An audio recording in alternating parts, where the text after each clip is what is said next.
obviously quite a few features we're proud of. The basic ones, the CFL light bulbs, the low flow toilets, the water restrictors on the showers, blah, blah, blah. I mean, those are all things that most people have. You know, you get into the FSC, the Forestry Certification Stewardship Council, I forget what it is, wood, which means it comes from a really well-maintained forest. You keep going beyond that, then you get into the energy demand side. So there, the heat recovery ventilator, which is necessary in something that is a high insulation building. If not, you asphyxiate yourself. We've got super energy efficient windows with the krypton gas. We've got the Energy Star metal roof, which again reduces the cooling load on the house in the summer. So those are all things that are designed to reduce the demand. In terms of the supply side, we've got a geothermal heat pump that provides 100% of heating, cooling, and hot water for the house. Well, slightly less than 100%, but that's a long story.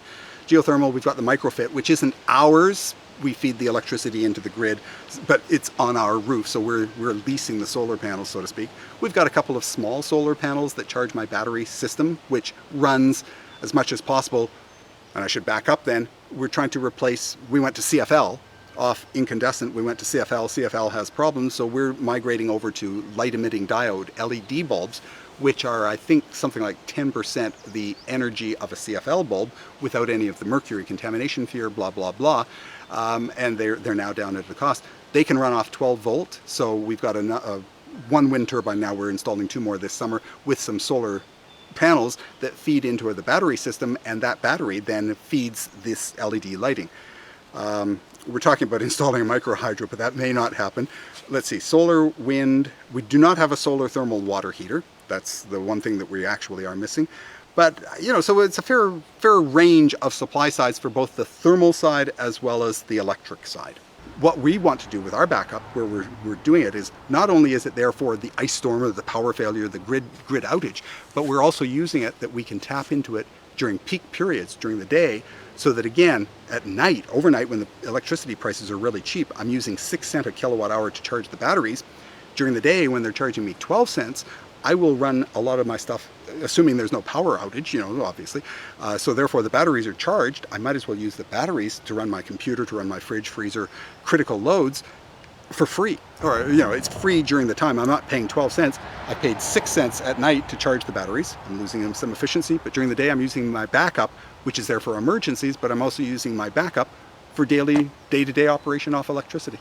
I mean, we knew it was going to be pricey. We knew there were costs here that most average homeowners wouldn't do. Geothermal, again, it was a lot of money. We don't save money till year 8. You know, so we have to pay off the cost of the installation. Same thing with the microfit. We have to pay for those panels.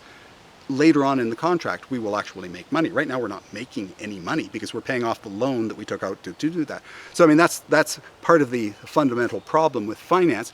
We say that the additional premium to go from from double pane glass to triple pane with the krypton gas, you know, if you add in the premium, because we did get the basic cost, I wanted to know how much more I was paying.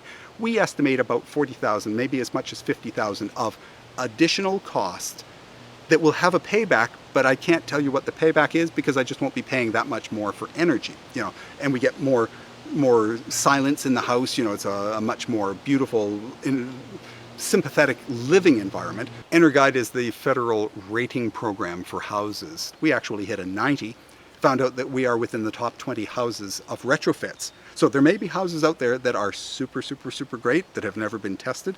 NRCan, under this EnerGuide for Houses rating program, because there was a rebate attached to it, of course, you know, so that people did it, and Ontario, for instance, gave free audits of the houses as part of provincial giveaway. So the people who did it, there are 19 bums somewhere in this country who have got a higher rating than ours, and I'm now going to find out who they are, how they did it, and I'm going to beat them. So I'm now aiming for the top number again.